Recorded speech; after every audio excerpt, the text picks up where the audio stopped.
kita semua setuju kan kalau sekolah itu harusnya jadi tempat yang aman buat anak-anak kita.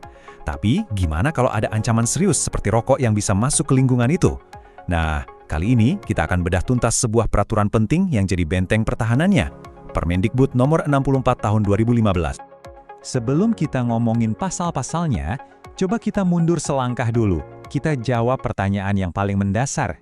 Sebetulnya, apa sih tujuan utama sebuah sekolah didirikan? Jawaban dari pertanyaan ini jadi kunci kenapa aturan yang akan kita bahas ini jadi penting banget. Iya, bener banget.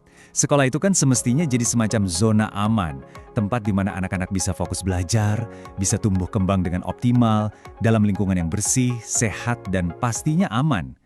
Tapi ya itu, selalu ada ancaman dari luar, dan rokok adalah salah satu yang paling nyata. Nah, disinilah letak masalah utamanya yang ingin diselesaikan oleh pemerintah. Gimana caranya kita bisa benar-benar melindungi lingkungan sekolah dari bahaya rokok yang bisa merusak kesehatan dan tentu saja masa depan generasi kita? Jawabannya adalah lewat sebuah peraturan yang jelas dan punya kekuatan hukum. Karena itulah lahir Peraturan Menteri Pendidikan dan Kebudayaan Nomor 64 Tahun 2015. Ini bukan cuma sekedar larangan loh, tapi sebuah pernyataan sikap. Tujuannya jelas, untuk membuat perisai pelindung bagi semua warga sekolah, menanamkan kebiasaan hidup sehat sejak dini, dan yang paling penting, menjadikan sekolah sebagai teladan lingkungan yang positif. Oke, jadi peraturan ini kan intinya tentang kawasan tanpa rokok. Tapi apa sih artinya? Apakah sesederhana dilarang merokok aja?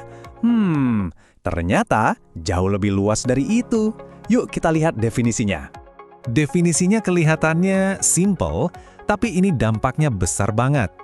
Jadi, kawasan tanpa rokok itu artinya seluruh area di lingkungan sekolah dinyatakan terlarang total untuk 4 kegiatan utama yang berhubungan dengan rokok. 4 kegiatan ya? Nah, ini dia 4 pilar larangannya. Ini yang jadi tulang punggung dari kebijakan ini. Pertama, tentu saja dilarang merokok. Tapi nggak berhenti di situ. Dilarang juga memproduksi, menjual, bahkan mempromosikan atau mengiklankan produk rokok. Artinya, semua pintu masuknya ditutup rapat. Lalu, siapa aja yang dilindungi dan di mana perlindungannya berlaku? Jawabannya, semua orang, di semua tempat. Aturan ini melindungi kepala sekolah, guru, staf, siswa, bahkan sampai tamu yang datang. Dan perlindungannya berlaku di seluruh area sekolah, di kelas, lapangan, kantin, sampai saat ada kegiatan sekolah di luar gerbang. Nggak ada celah sama sekali.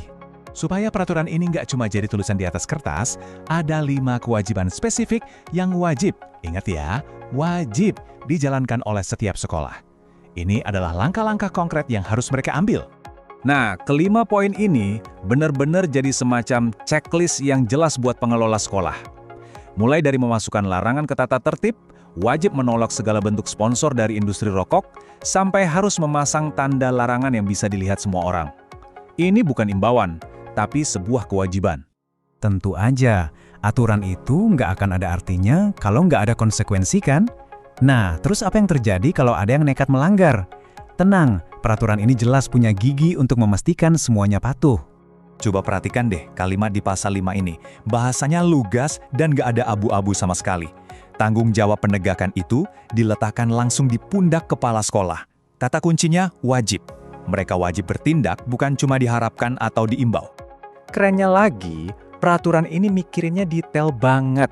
Sampai hal-hal yang mungkin kita anggap sepele, seperti permen berbentuk rokok, itu juga ikut dilarang. Kenapa coba? Karena produk kayak gini bisa secara nggak sadar menormalisasi budaya merokok di mata anak-anak. Sistem penegakannya pun dibuat berjenjang, jadi ada rantai akuntabilitas yang jelas. Siapapun, bahkan siswa, bisa lapor kalau melihat pelanggaran. Lapornya ke siapa? Ke kepala sekolah. Kepala sekolah wajib menindaklanjuti. Kalau kepala sekolahnya abai, nah dinas pendidikan bisa turun tangan memberi sanksi. Jadi semua saling mengawasi.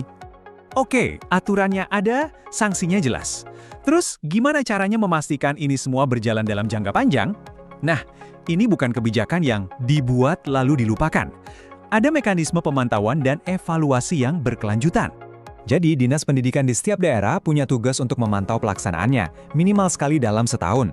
Tujuannya ya untuk memastikan aturannya beneran jalan. Sementara itu, sekolah juga punya tugas penting, bukan cuma menghukum, tapi juga membina siswa yang melanggar, supaya mereka paham dan tidak mengulanginya lagi.